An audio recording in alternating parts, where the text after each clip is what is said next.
welcome to a new knife build. This build we are going to be building a kitchen knife. As you can see, I've already sketched out and drawn the knife. Don't mind this is just the symbol for me.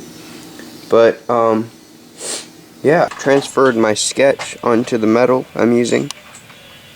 As you can see.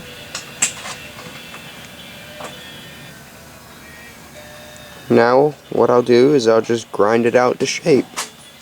I finished grinding out the shape of the blade. Just rough grinding. I'll go back and clean this up. But this is the rough shape so far.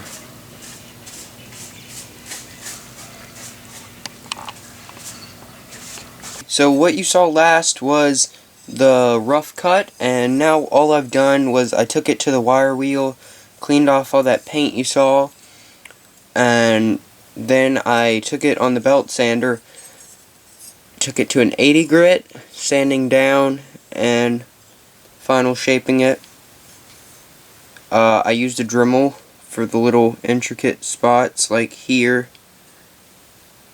but then the belt sander for the rest. And then, like I said, I flat ground it to an 80 grit, and then I flat ground it again to an old 120, so it's pretty high grit right now. Now what we'll do next is we'll drill holes. We're going to do 3 holes, and we're going to use 1/8, I don't know if you can tell, but it's brass rod. So we're going to use 1/8 brass rod. We're going to do a pin here in the middle and then down here at the bottom. So this is all we'll see. We're going to drill it and then we'll heat treat. So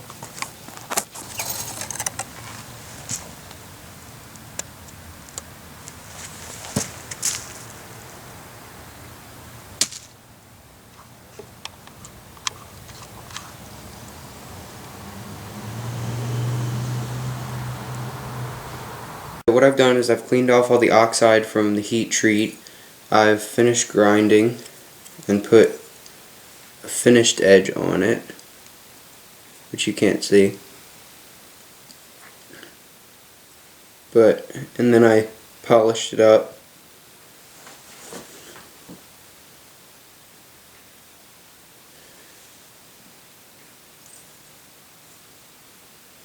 And so now the edge is super clean. Cuts clean, and it is polished all the way. I've just got it in this paper towel taped up tightly to keep the edge and the polish safe while we put a handle on.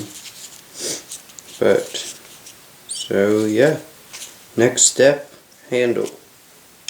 Last time you saw it, it didn't have these handles pinned on, but all I've done is I roughed up under here, then I cut out the blanks for these handles, and I sanded the inside so they're flat. As you can see, there's no gaps between the metal and the wood. This is walnut wood, and what I've done is I've just got it squared off. As you can see, it's very square and sharp right now. But since this is a kitchen knife, I'm not going to do the typical very nice pronounced palm swell and taper at the end here like I would do with most other knives. What I'm going to do is I'm just going to maybe sand this side a little more flat because it's a little wider, make it look cleaner, and then I'm just going to take some sandpaper, start with rough, round these edges right here on the inside too, and on the bottom of course. And then I'm just going to work my way up the different grits of sandpaper, and I'll probably go to 220, and then I'm going to go to Scotch-Brite. And then what I'll do after that is I'll put some oil onto it, and then we'll put a poly coat on it to keep it from getting wet because it is a kitchen knife. So this is how far we've gotten. It is still very nice and sharp and polished.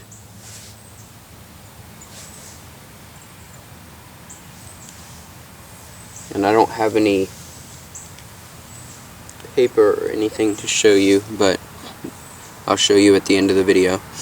Now what I'm going to do is I'm going to take a Dremel tool. Before I do the sanding and everything else I just told you, I'm going to take a Dremel tool and clean up the lines. As you can see, they're going cross right now, or on the back. I've already cleaned them up and they're going down the handle, which is just makes it look more professional and just better looking altogether. So what I've done is, as I told you, I finished and made the sides even.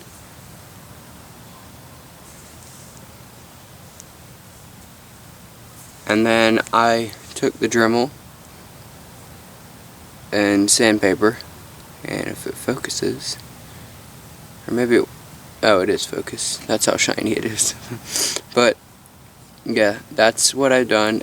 Like I told you, I'm gonna line up the lines like on this side, and then I went from 150 grit, and I couldn't find any 220, so I just skipped it and went to some wet dry 600 grit, and didn't, of course, put water on it. I used it how it was, and I made the edges round. Like I showed you before, they were sharp, but now they're it's actually a really comfortable knife to hold.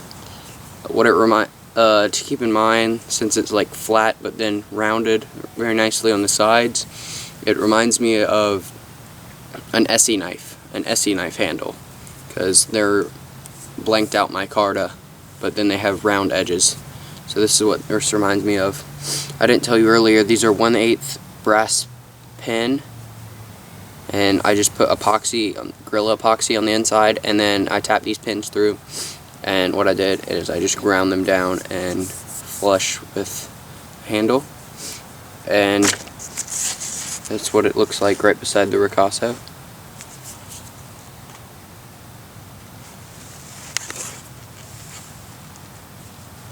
So yeah, it looks a lot different than when I started. Here's a piece of paper to show you the sharpness. I found one. Found a piece of paper.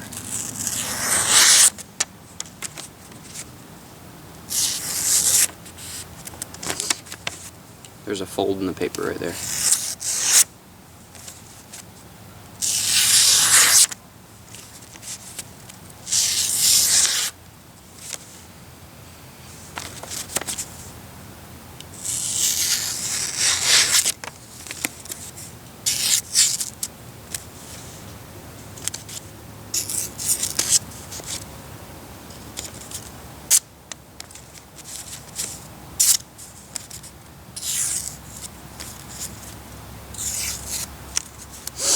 So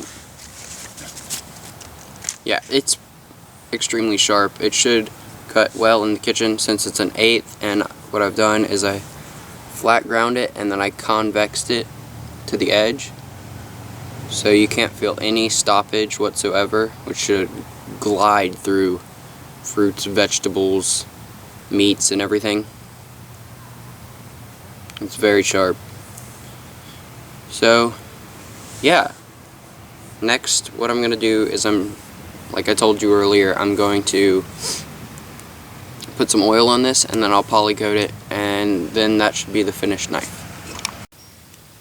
This is the final knife, or the final product of this knife project, and I think it came out pretty well.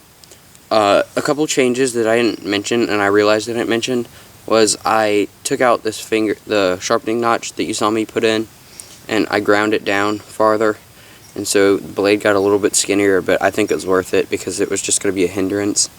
And then what I did is the filing in the Ricasso didn't work very well, so I figured out how to do that with the belt sander since I don't have a fancy belt grinder, and I think that turned out well. The polypropylene coat I think turned out extremely nice. As you can see, it's super shiny. You can't feel it, but it's very nice to the touch, very smooth, and it feels, well, smooth. I think it's gonna guard the metal too, because I went over the metal, so I think it's gonna guard the metal and the wood and everything from rust or other food products while using it in the kitchen. And I've showed you before, it was extremely sharp. If I didn't explain this earlier, I buffed it, and so I left the grind lines just for aesthetic appeal, and then I buffed it so it was shiny and reflective, and that also helps convex the edge and keep the edge sharper because convex is stronger. And as you can see, I wear large sized gloves, or really in between large and medium, and there's plenty of room to spare on this handle that I've made, so it should it's an actual one size fits all, and it feels really good in the hand. It doesn't have any sharp corners or anything because I took the sandpaper to it, so it feels nice. I think it looks great. It's my first kitchen knife I've ever made, and I think that it will be used and loved. This is the end of the video, and I just wanted to say thanks for watching, because my last video, I think it's up to 120 views now, and that's just outstanding, and I'm up to, I think, 22 or 23 subscribers, and I only have 2 videos up, so that just makes me extremely glad and that I started doing this, because now you guys get to see me doing what I love, and you know, maybe inspiring you guys to go out and make something.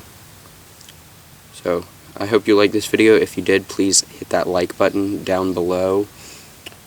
Subscribe if you haven't already. Make that 22 go up to a 23, or 23 up to a 24, etc.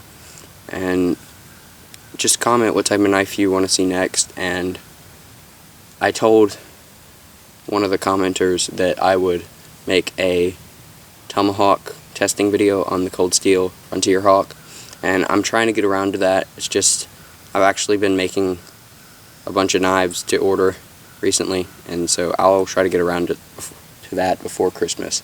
So that's it.